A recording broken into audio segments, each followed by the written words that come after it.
My manager has told me that it helps to read to go to bed, so this is apart from my regular streams. I'm not really going to be able to respond to what people are saying, but I am going to try to read this book that I read every year, and I'm going to read it to you. Maybe it'll help you fall asleep, and I'm going to keep these streams up unlike almost any other stream. I'm simply going to be reading this book, so listen to it. I'm going to read the preface and chapter 1, and unfortunately I cannot respond to the streams. I can't respond to the people in the streams.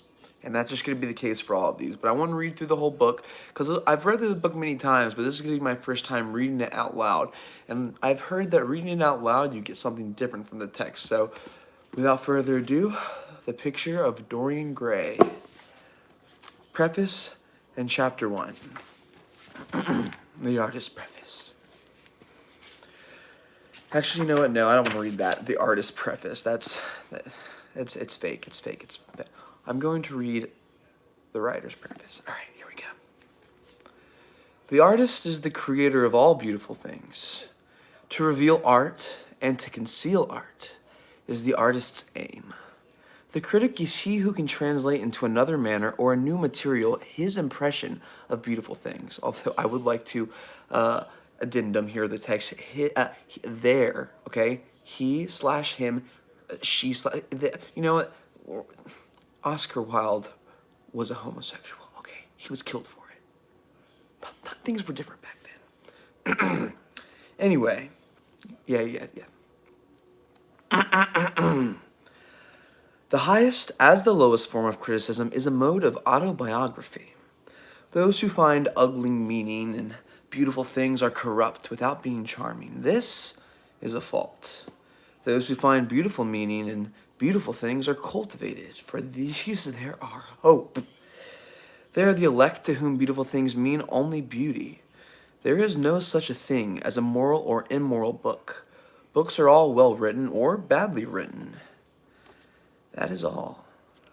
The 19th century dislike of realism is the rage of Caliban seeing his own face in a glass. The 19th century dislike of romanticism is the moral life of a man forms part of the subject matter of the artist, but let me restate that.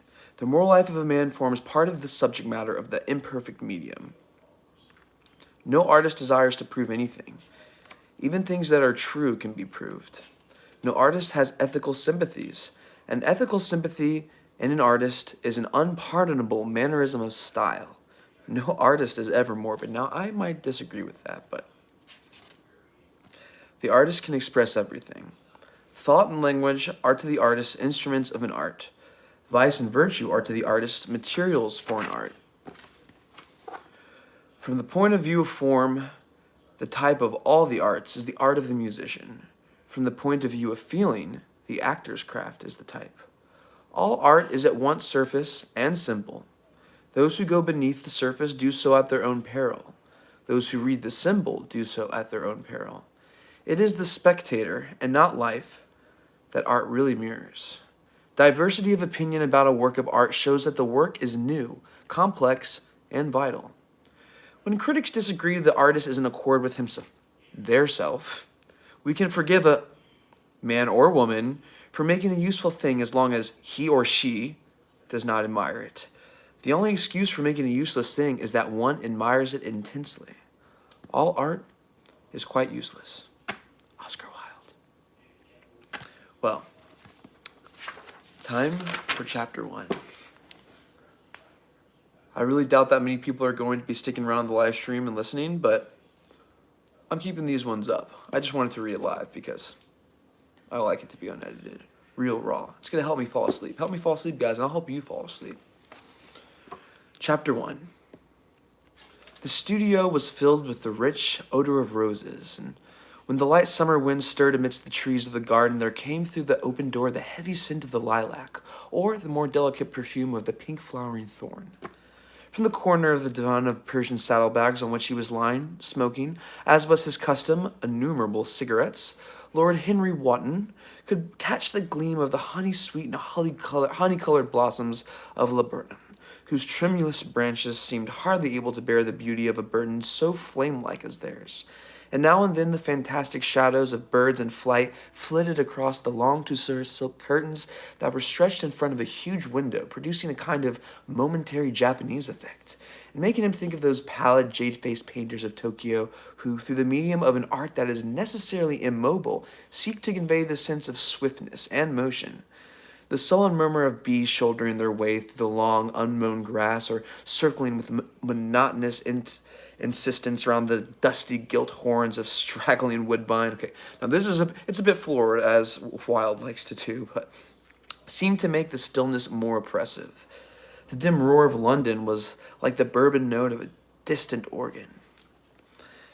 In the center of the room, clamped to an upright easel, stood the full-length portrait of a young man of extraordinary personal beauty, and in front of it, some little distance away, was sitting the artist himself, Basil Hayward, whose sudden disappearance some years ago caused, at the time, such a public excitement, gave rise to so many strange conjectures.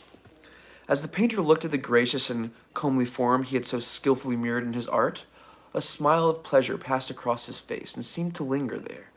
But he suddenly started up and, closing his eyes, placed his fingers upon the lid, as though he sought to imprison within his brain some curious dream from which he feared he might awake.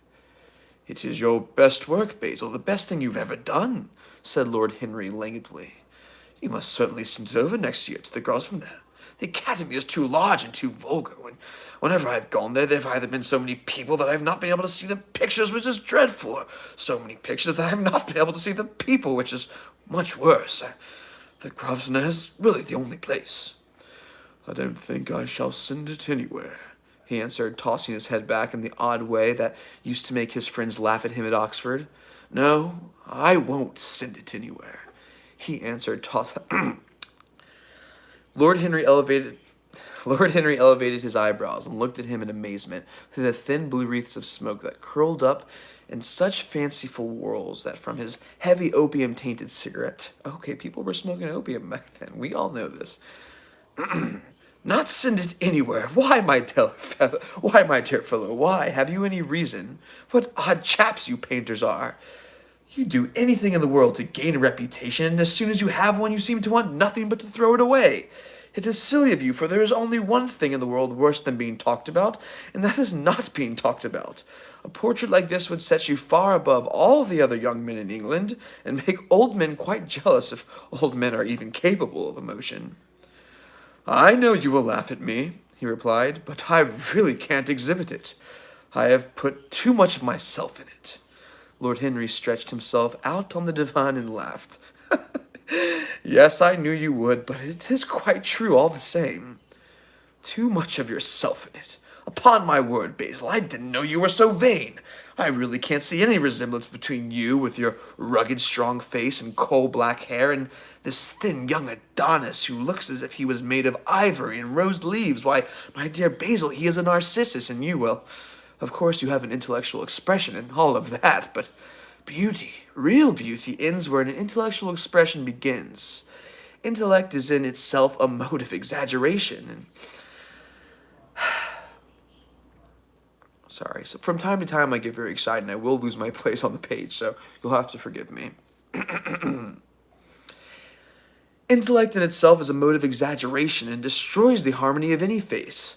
The moment one sits down to think, one becomes all nose or all forehead or something horrid. Look at the successful men in any learned profession, how perfectly hideous they are, of course, except in the church, that is. But then in the church, they don't think.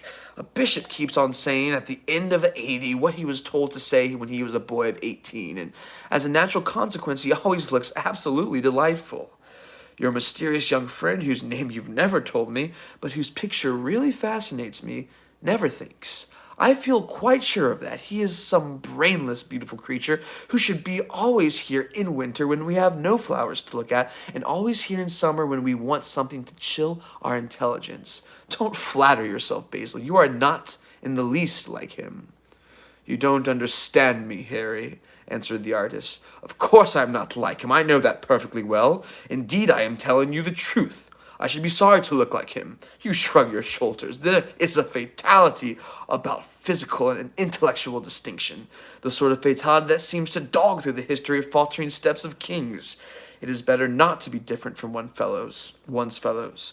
The ugly and the stupid have the best of it in the world. They can sit at their ease and gape at the play. If they know nothing of victory, they are the least spared of knowledge defeat. They live as we should all live, undisturbed, indifferent, and without disquiet. They neither bring ruin upon others nor ever receive it from alien hands. Your rank and wealth, Harry, my brains, such as good as they are, my art, whatever it may be worth, Dorian Gray's good looks, we shall all suffer for what the gods have given us. Suffer terribly. Dorian Gray, is that his name? Asked Lord Henry, walking across the studio towards Basil Hallward. Yes, that is his name. I didn't intend to tell it to you. But why not? Oh, I can't explain. When I like people immensely, I never tell their names to anyone. It's like surrendering a part of them. I've grown to love secrecy. It seems to be one thing I can make modern life mysterious and so marvelous to me. The commonest thing is delightful if one hides it. When I leave town now, I never tell people where I'm going. If I did, I would lose all my pleasure. It is a silly habit, I dare say, but somehow it seems to bring me a great pleasure. And it brings romance into one's life. I suppose you think I'm awfully foolish, don't I? Not at all, answered Lord Henry. Not at all, my dear Basil. You seem to forget that I am married, and that once charm of marriage is that it makes a life of deception almost necessary for both parties. I never know where my wife is, and my wife never knows where I am or what I'm doing. When we meet occasionally, and when we dine out together or go to the Duke's, we tell each other the most absurd stories with the most serious faces. My wife is very good at it, much better, in fact, than I am. She never gets confused over her dates, and I always do. But when she does, she finds me out, and she makes no row at all. I sometimes wish she would, but she merely laughs at me. I hate the way you talk about your married life, said Basil Hayward, strolling towards the door that led him into the garden. I believe that you are really a very good husband, but that you are thoroughly ashamed of your own virtues. You are an extraordinary fellow. You never say a moral thing, and you never do a wrong thing. Your cynicism is simply a pose. Being natural is simply a pose, and the most irritating pose I know, cried Lord Henry laughingly, and the two men went throughout the garden together, ensconced themselves in a long bamboo seat that stood in the shade of a tall laurel bush. The sunlight sipped over the polished leaves and the grass. The white daisies were tremulous. After a long pause, Lord Henry pulled out his watch. I'm afraid I must be going, Basil, he murmured. And before I go, I insist upon you answering a question I put to you some time ago. And what is that? Said the painter, keeping his eyes fixated upon the ground. You know quite well. I do not, Harry. Well, I will tell you what it is. I want you to explain to me why you don't exhibit Dorian Gray's picture. I want the real reason. I told you the real reason. No, you did not. You said it was because there was too much of yourself in it. Now that is childish. Harry, said Basil Hallward, looking straight at his face. Every portrait that is painted with feeling is a portrait of the artist, not of the sitter. The sitter is merely the accident, the occasion. It is not he who is revealed by the painter, it is rather the painter who on the colored canvas reveals himself. The reason I will not exhibit this picture is that I am afraid that I have shown in it the secret of my own soul. Lord Henry laughed. And what is that? He asked. I will tell you, said Hallward, with an expression of perplexity over his face. I am all expectation, Basil, continued his companion, glancing at him. Oh, there really is very little to tell, Harry, answered the painter, and I'm afraid you will hardly understand it. Perhaps you will hardly believe it. Lord Henry smiled, and leaning down, plucked a pink-petaled daisy from the grass and examined it. I am quite sure I shall understand it, he replied, gazing intently at the little golden-white feathered disc. And as for believing things, I can believe anything, provided that it is quite incredible. The wind shook some blossoms from the trees, and the heavy lilac blooms, with their clustering stars, moved to and fro in the languid air. A grasshopper began to chirrup by the wall, and like a blue thread, a long, thin dragonfly floated past on its brown gauze wings. Lord Henry felt as if he could hear Basil Hallward's heart beating, and wondered what was coming. The story is simply this, said the painter after some time. 2 months ago, I went on a crush to Lady Brandon's. You know we poor artists have to show ourselves in society from time to time, just to remind the public that we are not savages. With an evening coat and a white tie, as you once told me anybody with a stockbroker can gain a reputation for being civilized. Well, after I had been in a room for about 10 minutes talking to overdressed dowagers and tedious academians, I suddenly became conscious that someone was looking at me. I turned halfway round and I saw Dorian Gray for the first time. When our eyes met, I felt that I was growing pale. A curious sensation of terror came over me. And let us pause for a moment to understand that at the time of this book being written, many people did not realize that Oscar Wilde was in fact a homosexual and was persecuted and killed for it later on in life. Very, very gay.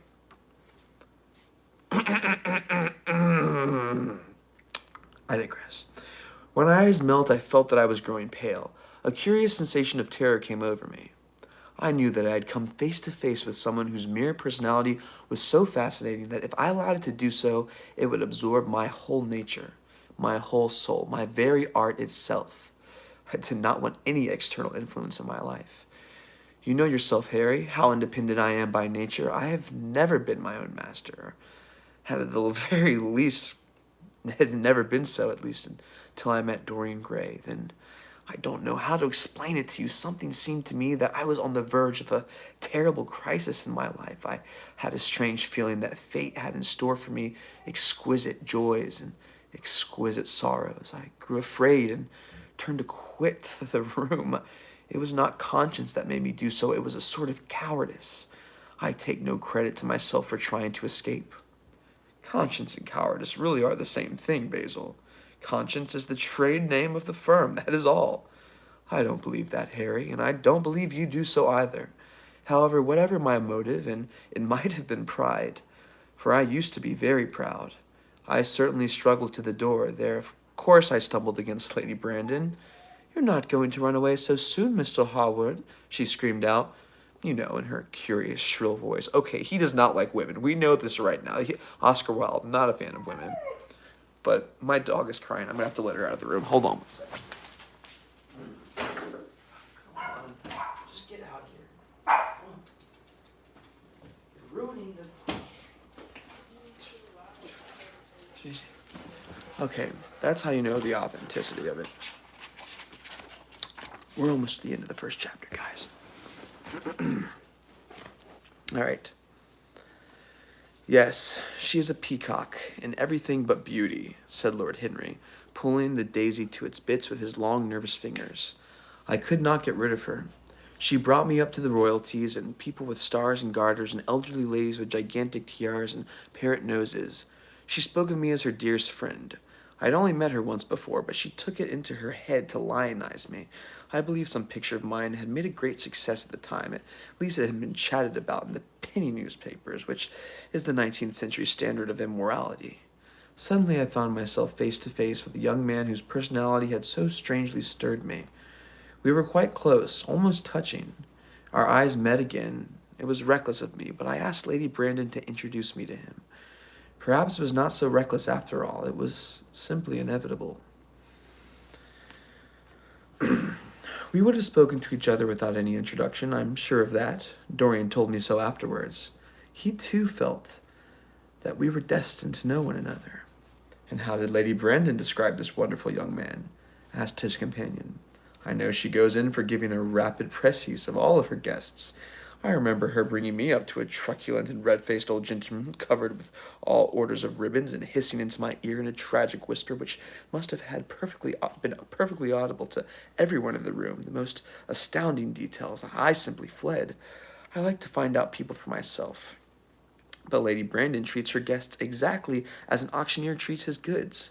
She either explains them entirely away or tells one everything about them except what one wants to know. Poor Lady Brandon, you are hard on her, Harry, said Hallward listlessly. My dear fellow, she tried to found a salon, and only succeeded in opening a restaurant. How could I admire her? But tell me, what did she say about Mr. Dorian Gray? Oh, something like, charming boys, poor dear mother and I, absolutely inseparable. Quite forget what he does. Afraid he doesn't do anything. Oh, yes, he plays the piano, or is it violin? Dear Mr. Gray. Neither of us could help but laughing, and we became friends at once. Laughter is not at all a bad beginning for a friendship. In fact, it is far from the best ending for one, said the young lord, plucking another daisy. Hallward shook his head. You don't understand what friendship is, Harry, he murmured, or what anonymity is, for that matter. I don't think that's the right way to say the word. Maybe it is. Enmity. Look, this is an authentic stream, okay, guys?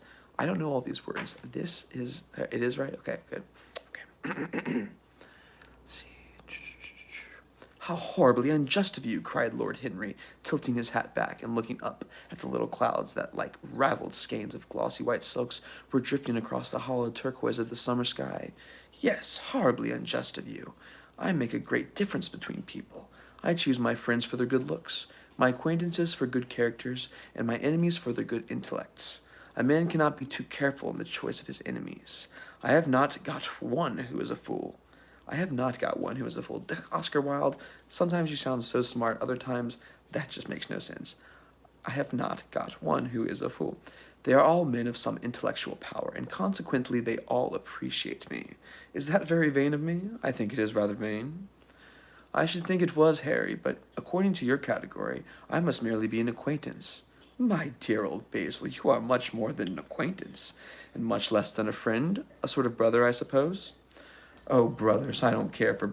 Lola, are you drinking from the toilet? God damn it.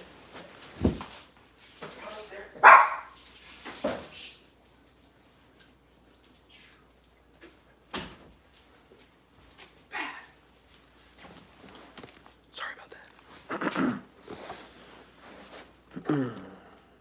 Oh, brothers, I don't care for brothers. My elder brother won't die, and my younger brother seems to never do anything else. Harry, exclaimed Hallward, frowning. My dear fellow, I am not quite serious, but I can't help but detesting my relations.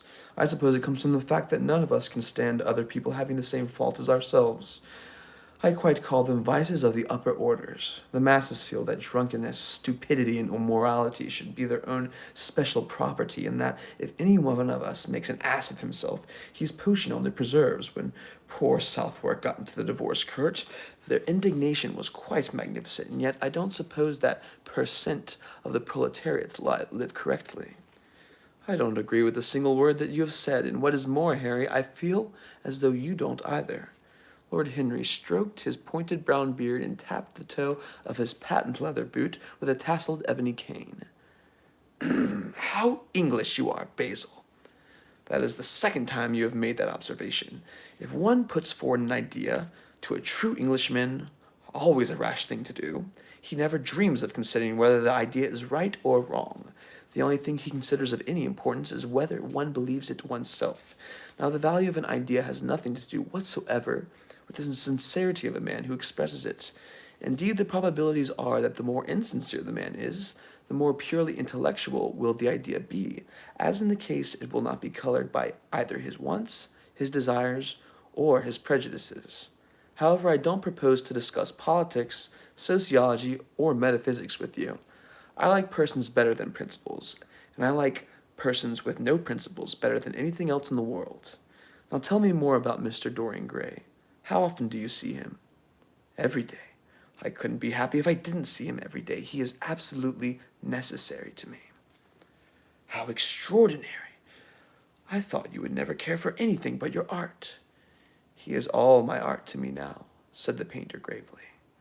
I sometimes think, Harry, that there are only two eras of any importance in the world's history. The first is the appearance of a new medium for art, and the second is the appearance of a new personality for art also. What the invention of oil painting was to the Venetians and to the face of Antinous was to late Greek sculpture, and the face of Dorian Gray will someday be to me. It is not merely that I paint from him, draw from him, sketch from him. Of course, I have done all of that, but he is much more to me than a model or a sitter. I won't tell you that I am dissatisfied with what I have done of him, or that his beauty is such the art cannot express. There's nothing that art cannot express, and I know that the work I have done since I met Dorian Gray is good work. It is the best work of my life. But in some curious way, I wonder, will you understand me? His personality suggested to me an entirely new manner of art, an entirely new mode of style. I see things differently. I think of them differently. I can now recreate life in a way that was hidden from me before, a dream of form and days of thought. Who is it who says that? I forget, but it was Dorian Gray has been to me the merely visible presence of this lad, for he seems to me to be a little more than a lad, though he really is over 20.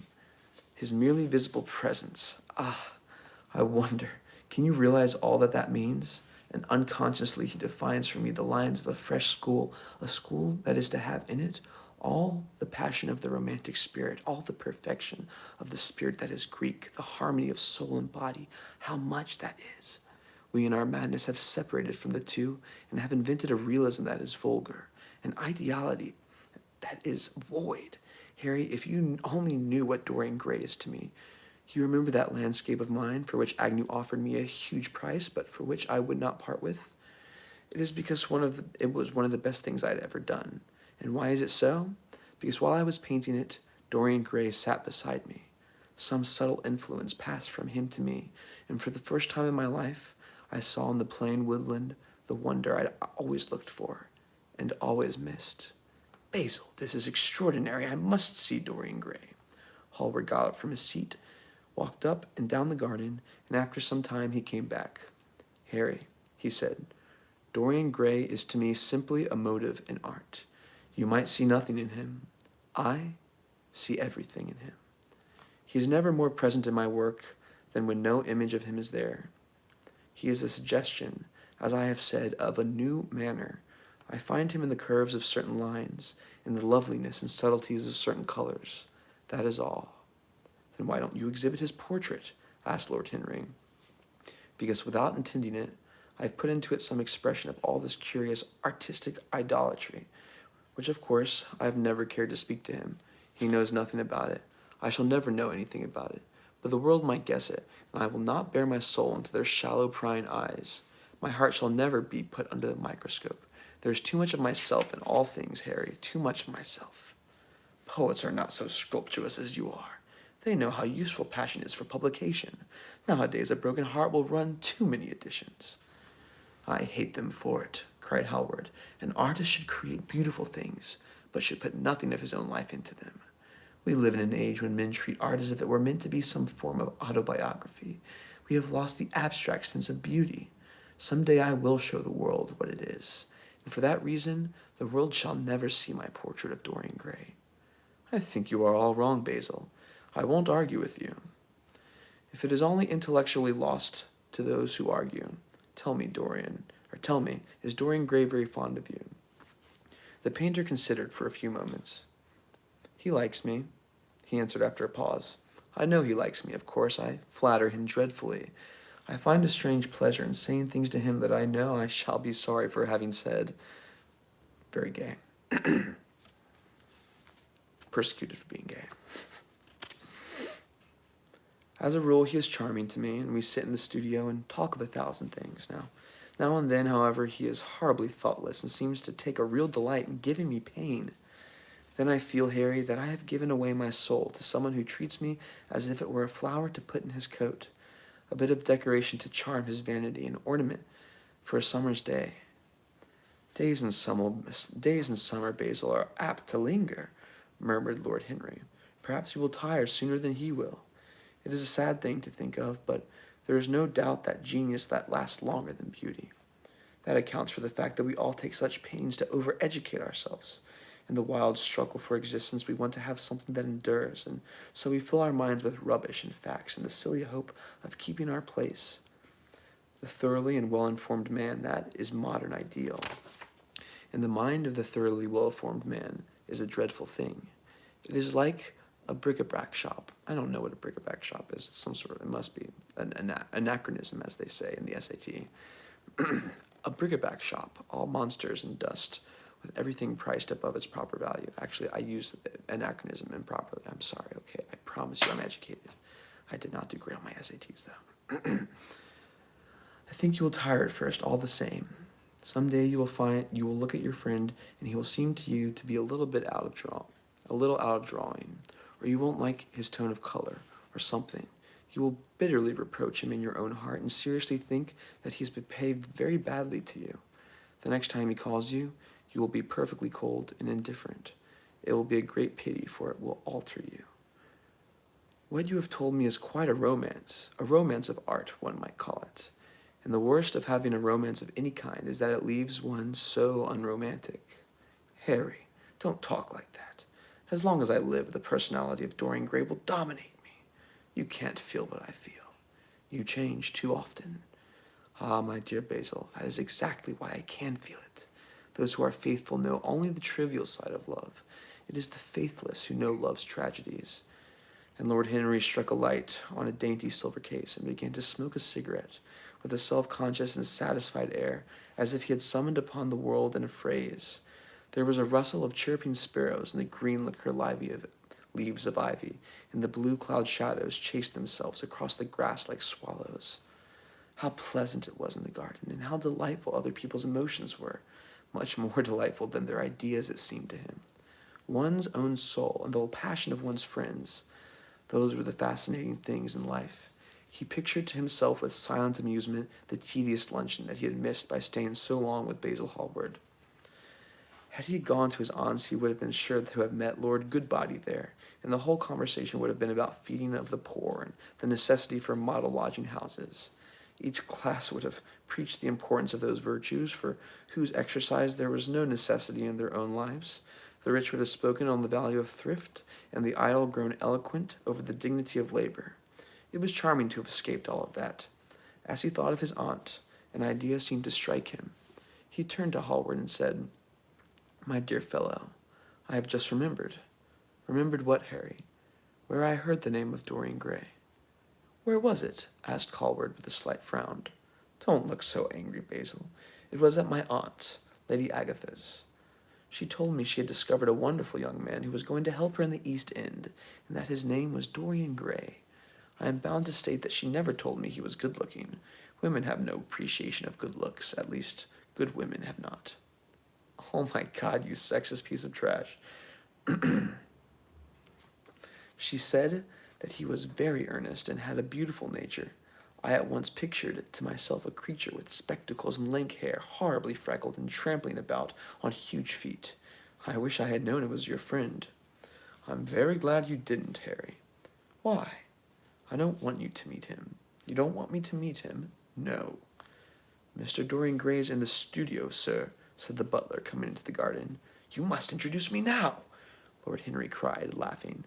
The painter turned to his servant, who stood blinking in the sunlight. "Ask Mr. Gray to wait, Parker.